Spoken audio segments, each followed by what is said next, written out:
Thanks for listening to the Underdog podcast presented by the Riley Decker Companies.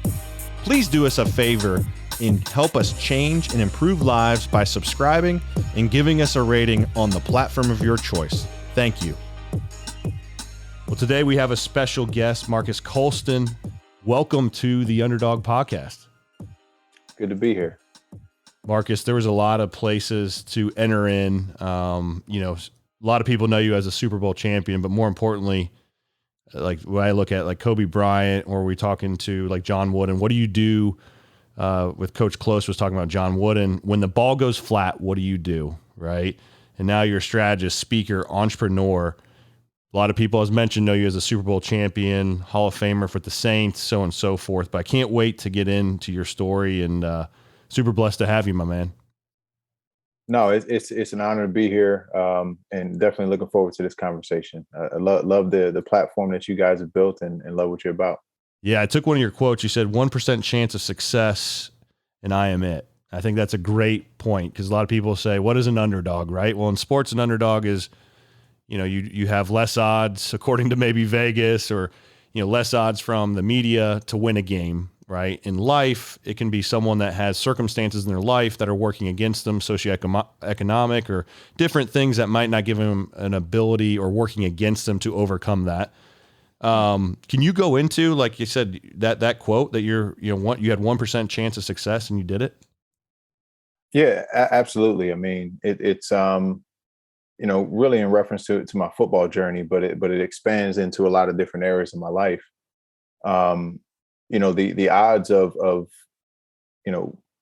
being under recruited and only getting 2 scholarship offers coming out of high school, ended up at a small 1AA school at the time. The odds from there to get drafted at all, slim to none. I was fortunate enough to get drafted at the very end of the 7th round. And again, you see the odds, the 7th round picks, they're kind of lucky to be on a roster year one, and 10 years and Super Bowl championship and some records later, I got a chance to really, get as close to leaving on your terms as you could. So, just kind of in every stage of your life, you're gonna have odds that are stacked against you, good, bad, and different.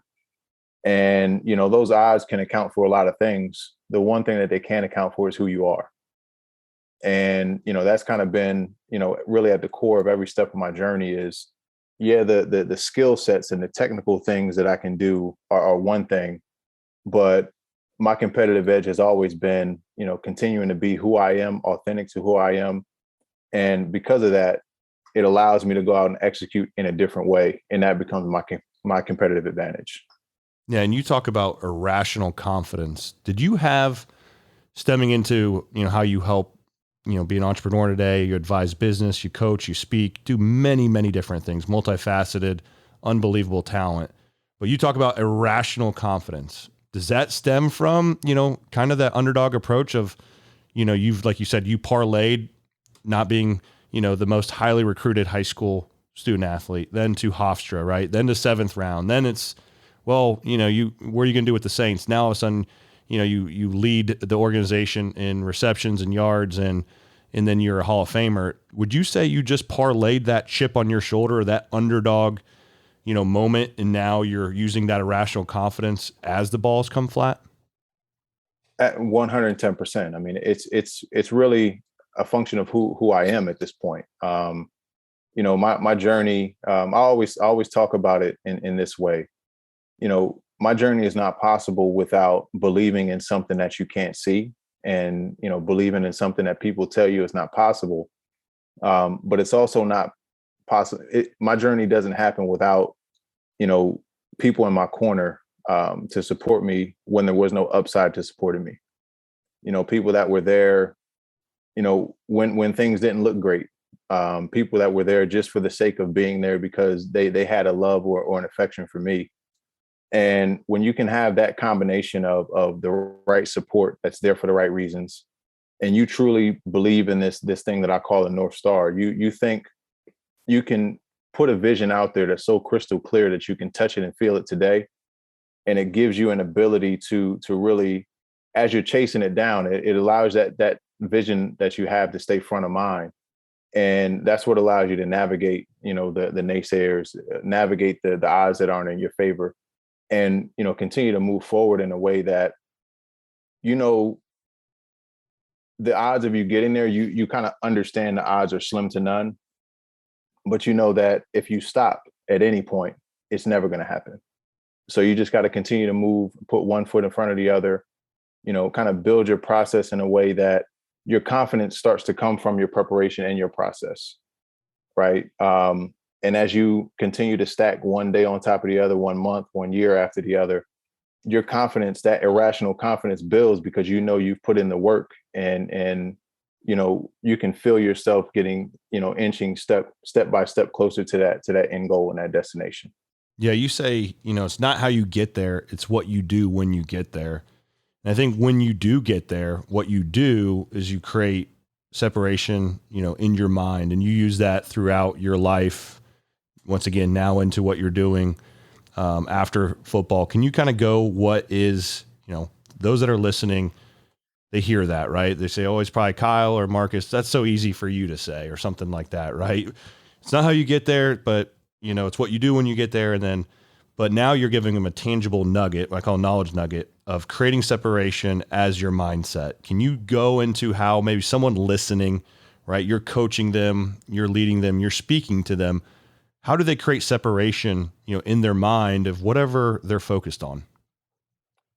Yeah, absolutely. And there's a thing that it's really core to what I believe, and it's skill sets. You can duplicate skill sets, right? But who I am is unique, and if I take those skill sets and I'm able to use them in my unique way, then I create a unique advantage. And this idea of creating separation started for me on the football field. In a very literal sense, it was my job as a wide receiver. Was to find a way to create space between me and the defender so I can make a play. And when you start to really think about it, the casual fan thinks that that's that's 100% physical process. You're either faster than the person, you're stronger than the person, but it's really a very strategic process in that you have to understand who you are first, right? You have to understand. I had to understand that I was 6'4", 225 pounds. So I had to run routes like a 6'4", 225-pound person.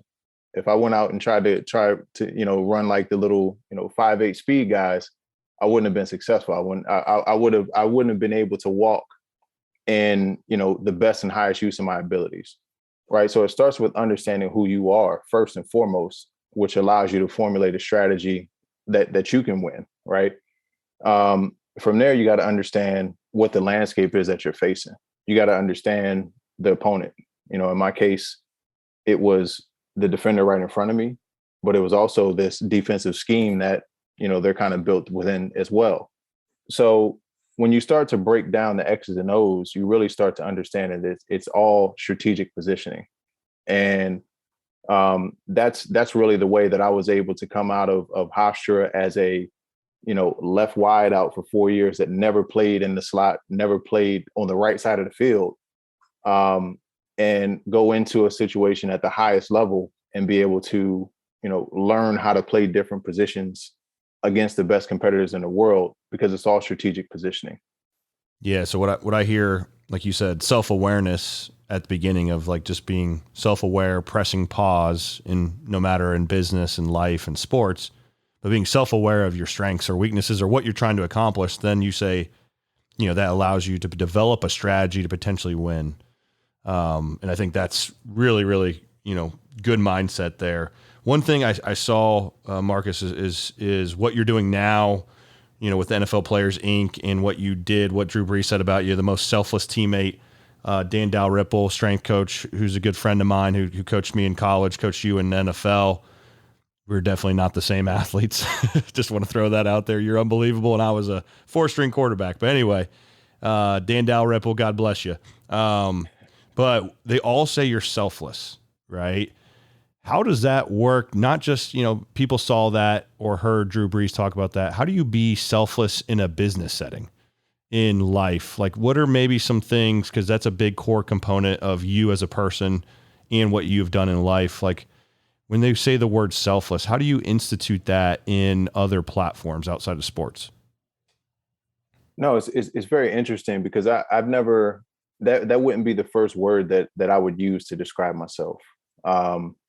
Because ultimately I think what made me that way is understanding what a win is and understanding what a win looks like. And I think in a team setting, when you understand what it takes to get a win, and you understand, that every person has to play their particular role, then it allows you to get into this mode where you trust everyone around you to make the play when they're supposed to make the play. And it gives you a comfortability that allows you to kind of move in your lane and always be ready to make the play when it's your time to make the play. But you don't feel like you have to go above and beyond to make plays for other people. And, to me, there's a direct translation into the business world, because when you have employees, when you have a team that can understand and visualize what a win is, like to me, visualization is the number one thing. You have to be able to understand what is the destination that I'm actually chasing, because if you don't have a crystal clear vision of what that is, what it looks like, what it feels like, you have no idea. You can be there and not know it, right? So to me, it always starts with understanding what is the destination, what is the win, defining that out, and being able to kind of reverse engineer how you fit into that win. And if you have enough people that are able to think that way and think about the big picture win, as the top priority, you can start to build a team that comes across as selfless, because everyone knows the lane that they need to play in to go get that win. No, that's great. So I guess in our world, I'll use us as an example. We're trying to get from 150 million to 200 million in sales this year. I need to lay that out, which we're calling the RDC 200. It's like a 4-lap race, but we're clarifying that's the destination we want to get to. Is that something, that you were mentioning? Was it like, to parlay that back to, I guess, your playing days, was that where Sean Payton was like, hey, this year our expectation is to win a Super Bowl, right? And that's that. And then you backed in from the vision down into your specific, how you need to behave in practice to off season to, in the games. Is that similar to, let's just say, us at RD? Is it, 200 million, then each person's going to have to own their element? Is that, how an appropriate translation from sports to business? Yeah, I think that's definitely a huge component of it. And the other thing that you tie into it is we set out every training camp, and the end goal was to win a Super Bowl. But you can't win that last game in February until you get through the preseason and you understand who's going to be on your roster. You got to get through week 1, which is a unique challenge in its own right. Week 2 might be a different challenge. Week 1, you might play a team that is, has a relatively weak pass defense. So, you have to win this game, I've got to go air it out, right? The next week, you might play a game with that gives up a ton of yards on the ground in the run game. So, that game plan for that week, is going to be heavy run game. So it's defining that end destination. And your point, it's that $200 million in sales, but you can't get to 200 million until you get to 20 million. Right. So it's having enough, setting the parameters that, that everyone understands where the destination is, and it's hitting those milestones along the way, knowing that situationally, each one of those milestones might look different. The execution of those milestones might look different, but it all fits into this big picture win at the end of the day. That's great. Appreciate that. Obviously you're helping guide and sustain business success for growth-minded leaders. So little selfish question of that, if I was on the right path. So I appreciate your insight there on the business front. Something I thought was, I love what you're doing, I guess, is trying to help NFL. We talked about this before the podcast, is helping those that need help. And once again, to me, that's selfless, but really helping players. And we both talked about guys we know that struggle with the transition from being a player into business, or as a player, where do you place your investments? How do you maximize your ROI on the cash that you have, right? and you're really taking a step in that endeavor in many different ways. But can you kind of talk about what spurred that on for you to kind of help, in that area? Was it, experiences you went through, and then kind of the, laying out to those that don't know what you're doing as far as that's concerned? Yeah, absolutely. I guess I'll start with the back end of that first. One of the areas that I'm really focused on is helping athletes in transition. So that transition from current athlete to former athlete, and to those that haven't been through that transition, it sounds like an event. It's like, all right, one job is over. It's time to transition and shift gears and go and find a new career path. But for us athletes, there's a whole lot more tied into that role of athlete. For a lot of us, our identity is completely tied into, what we did for a living. And in my case, I started playing football when I was 7, and I retired at 32. So for 25 years, football player was a huge component, a huge part of how I identified myself. And, when you make that transition, it's more of a journey than it is just this event that happens. And, for a lot of us, the ride is over before we're ready for the ride to be over, whether it be injury, whether it be, you're just getting rocking and rolling in college, and, here comes your senior year and it's time to transition. But, we have so much of our physical ability, so much of our emotional capacity, our psychological capacity tied into that role as an athlete. And the transition is not one that really holistically supports you, right? When you look at the transition in professional sports, you have a bit of a leg up because you're gonna leave with some resources, right? Some economic resources, right? But when you look at collegiate student athletes who, for all intents and purposes, have 2 full-time jobs, one as a student, one as an athlete, those that aren't fortunate enough to go on to play professional sports, there's a lot of experiences, a lot of life experiences on the peripheral of college sports that you just don't get to experience, right? Your time commitment to your sports schedule is one that you're not going to get a ton of internship opportunities.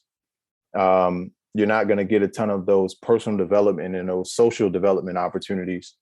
So when it's time for you to transition, you're entering into a workforce competing against your peers that have, they might be light years ahead of you in terms of those other things. So a lot of the work, kind of going back to, how I started the conversation with really understanding who you are. A lot of the work is really helping those athletes that are in transition understand who they are, and really, more importantly, understand the lived experiences and the soft skills and the emotional intelligence that you've developed through sport that you might not even realize that you've been developing it, in a broader sense, because you see it from this narrow context. So a lot of the work is just really helping within that transition process, helping athletes really understand the value, the broad-based value of the skills that they've been developing over time, and helping them reposition those for the next chapter. Yeah, that's fantastic. And I think that's a huge need, and you're going to help. I think that's a legacy. Lots of things you're doing, I think, leaving a legacy. But to me, that's, that's filling a huge need and void that will help others create legacies. Like you said, that to me will live on forever. You talk about, I love this. This is kind of changing tune a little bit, but pressure bust pipes, and it also makes diamonds. I thought that I heard you say that in one of your quotes, and I hadn't heard that. I knew pressure had makes diamonds, but it's been a minute since I was like, you know what? I love sayings like that, because sometimes, if you look at yourself as a pipe, or could it be a diamond, being positively optimistic, or just being that negative, person that's always blaming, complaining, or defending, or something of that sort. Can you kind of talk through, like you said, the growth-minded leadership, and is there, that I guess quote, and anything else kind of that could be a takeaway, a simple saying that someone listening could maybe resonate with that is going through adversity? Yeah, absolutely. I mean, to me, there's there's really two sides to every equation. There's two sides to the coin, no matter how you look at it, right? And what decides, more often than not, what decides which side you fall on is your mindset and your approach and your perspective. So there's a lot of isms and sayings that you get playing football and playing sports. But the one that I live with really every day is that things are going to happen. The end result is a function of what you do with them. Right. And, adversity is going to come. It's just a part of life. It's a fact of life. And if you're someone that is kind of rooted in that fixed mindset that you're expecting bad things to come and there's only bad things that come from bad things coming, then you're going to find yourself on the wrong side of the equation. But if you're somebody that has adopted and is really rooted in more of that growth mindset to where, yes, adversity is coming, but there's not necessarily a loss or a setback that's permanent. This is a learning moment that I can actually take. I can extract the lessons and, continue to move forward. And I can let this adversity sharpen my skills, or I can let this adversity, become a motivating factor that pushes me forward. If you're someone that's rooted in that kind of a mindset, then adversity, tends to strengthen you. Right. And, kind of back to that athlete mindset for a second, that's one thing that it's kind of rooted in the way that we operate, right? Especially in football. You have a play that lasts 6 seconds, and no matter what happens in that play, if you don't reset your mind and get ready to go out and perform the next play, you're going to get your ass kicked. Right. Yep. So it kind of trains you to take the lessons, apply them when necessary, but you always got to keep your eyes moving forward. And if you don't learn those lessons, they kind of repeat themselves until you learn them. Right. If you show a weakness on film that you can't stop this one particular play, you better believe for the rest of the season, you're going to get that play until you stop it. Yeah, they're going to keep busting that pipe. It's coming. You ain't making time. diamonds. You're getting that pipe busted there. Yeah, I think a lot of it is that mindset and that approach to what do you do with the adversity? Is it something that you're waiting for and you just know it's going to be negative? On the flip side, is it something that you can extract the learning moments and let it improve you? Yeah, you don't even use, in a lot of your leadership language, you don't even use losing, you use learning. You're either winning or learning. And I think that alone, like you said, it's going to happen. You can say losses, but why not spin it in a positive light? I love that. Like, hey, you're not, I've heard it different times, but I think that's just an easy way of saying, hey, you're not losing, you're learning. If you look at it that way, you're going to have more wins than losses. So I thought that was also a way to create separation in business or in life as well. Going through here, there's a couple other things, outside of, the football. I want to know from a hiring perspective. I'm in the staffing and recruiting business at Marques Colston Enterprises at MCE. What are maybe three non-negotiables to work at MCE? Like, what do you look at when you're hiring someone at your organization, or you recommend? Is there certain characteristics or behaviors that are non-negotiable to MCE?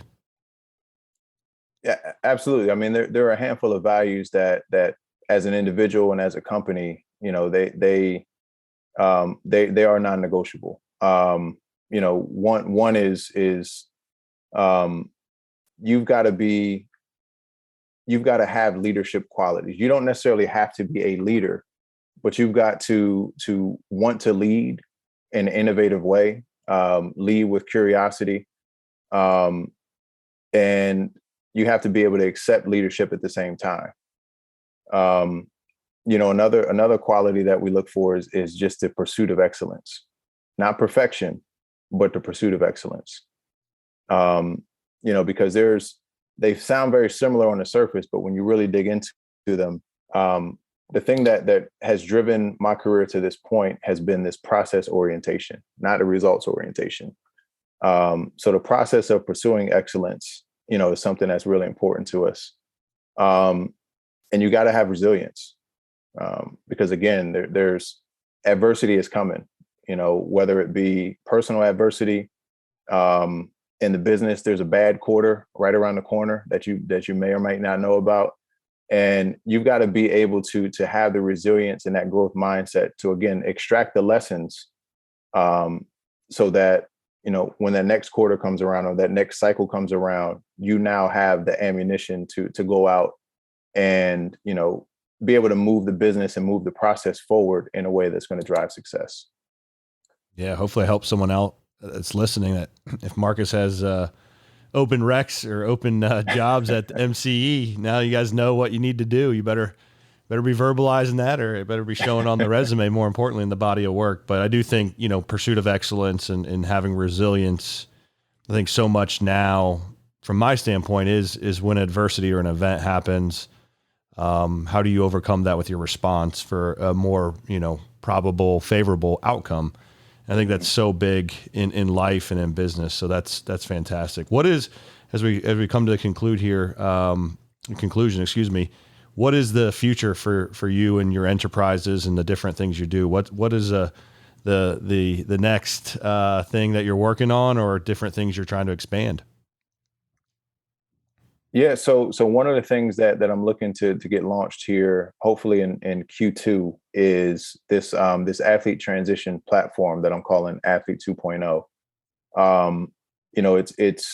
It's the way I envision it is it's going to be it's a platform for athletes in transition, really focused on collegiate student athletes, more of a membership model that gives student athletes access to, resources, tools, networking, thought leaders, because that group, especially with this name, image, and likeness, I think there's more of a need now than ever, for those student athletes to be able to find their identity and find who they are, how they operate best, as they make that transition, because there are now opportunities to create brands that are sustainable, right? And name, image, and likeness, it's kind of the proliferation of influencer marketing that we've seen for a while around athletes. But I think this is a really unique moment in time for college student athletes to really own who they are holistically, and be able to start to create sustainable brands around that. So I'm really excited about being able to launch that platform here in the next handful of months. That's exciting. I always think about, like, once again, how do you expand to gain the revenue? And also, it sounds like you have some parameters, make sure to pay those taxes and educate on how to expand that capital. And I'm sure that's, like you said, it sounds like you're, that will be involved in Athlete 2.0. Cause that was, I wasn't, fortunate enough to be, as a pro athlete, or really even a good college athlete. But when I first got money, I'm like, man, Uncle Sam, that's no joke. That thing called taxes, you can't mess around with that thing. So, I think that's something these young guys and gals will have to learn as the money comes in as well. So. No, absolutely. And I mean, you know how the game works. I mean, when opportunities come around, everybody wants a bite of the apple, right? So, Yep. A year ago this time, there was some chatter around name, image, and likeness. But now you see agencies popping up all over the place. You see startup agencies, you see the big agencies, shifting gears to take advantage of it. But ultimately, the way that the sports ecosystem works is there's a bunch of different verticals that they play their part, and they don't really take the time or the effort or energy to educate around the other parts. And, it's a really dangerous time for student athletes right now that don't have that holistic approach to really be able to manage not just their name, image, and likeness, but how can you manage and build a brand that encapsulates who you are and can actually propel you forward, as opposed to keeping you stuck in this, this marketing role, this influencer marketing role that a lot of them are getting stuck in right now. Yeah, no, that's fantastic. So love what you're doing. I always ask this from guests, or I've Eliana, my assistant's been telling me I've been slacking on this question. So Eliana, I'm not forgetting, what book are you currently reading, or a book recommendation? We'd love to hear that as well. So I just finished the Four Agreements. And, you know, I'm on this quest. I set a goal this year to read 30 books. So that was book number 3 of this year for me. So I think next I'm on to, I believe, The Alchemist. Love it. Love it. Me and you are in a book race. Eliana wants me to read 2 a month, and I'm like, woo. I had a little bit of backfill from last week. I'm actually reading a book, Pursuit of Excellence. It's actually the name of it. One of my podcast mentors, Ryan Hawk from The Learning Leader. Okay. So shout out when you said Pursuit of Excellence. So we'll have to maybe do some book trades. I've been getting in with different people, and I didn't read. This is terrible to say, Marcus. I didn't read a book until after college. Believe it or not, I always did the Cliff Notes. I know, mom, I'm sorry, Dad, I'm sorry if you're listening to this. I think you know this, but I did not read a damn book until I got out of school, which is a mistake. Do not do that, young people. But what I would say, the self-awareness eventually popped on for me. Like you said, you got to become self-aware. And as a leader, I realized, I need to be a learning leader, and I didn't know everything. And surround myself with folks like you that are pushing for enhancing, leadership abilities. And that came down to books, right? Podcasts and different things like that. And once I got in, man, I was addicted. It's a problem now. I'm buying books left and right. I'm trying to figure out how to, if I wake up in the middle of the night and popping on an Audible with the book and, walking and getting cardio at times, reading a book. But no, that's good. We'll have to, the 4 agreements, right? You said that. That's 4 agreements. And then the Alchemist is, I got mentioned that as well. I think this NBA team read it. I think I was getting it referred over. They maybe it was the Spurs or someone. They call one of the guys the Alchemist now. So I don't know what it is or about the novel, but I heard it's pretty good. So we'll definitely have to look up those. Anything else? How do folks listening, last thing, engage with you on your social platforms? If you have any handles you want to share? Yeah, for sure. So I'm on LinkedIn. I'm on Instagram, Twitter. My handle is just my name, Marques Colston. And my website is marquescolston.xyz. Yeah. Really good stuff there too, by the way. Great follow. I follow you on all the platforms, but I love the Twitter, those quick nuggets, man. It gets my day going. So I love positive content. Like you said, fill your social media up with positivity. Marques Colston is definitely one of those. Thank you, brother, for coming on. Really appreciate continued success. The best is ahead for you. And I can't wait to follow you and watch all the great things you do. I really appreciate it, man. I look forward to staying connected. All right. Appreciate it. Thanks for listening to the Underdog Podcast. Please subscribe and rate our podcast on the Apple and Google podcast apps. See you next week on the UDP.